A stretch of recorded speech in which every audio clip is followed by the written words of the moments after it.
So this is a demonstration of my scriptural journal Razor web page.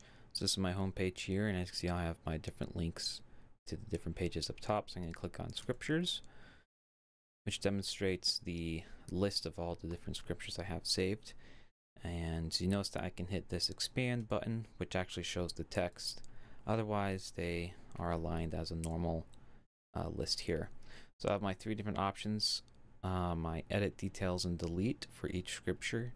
I can also sort by book and date added. And I have a search bar here that can search for book or tag here. So this was originally described as notes in the project details, but I decided to make mine tags like it is in the gospel library. So here I can search for either book or tab. So if I put in MOS and filter it, it shows up Moses and Mosiah. Or if I type, Spirit, it'll also note that tag, Spirit. So then I can also add a scripture. So we'll just put in test one. So for book, let's put test. Chapter 1, start 1, scripture.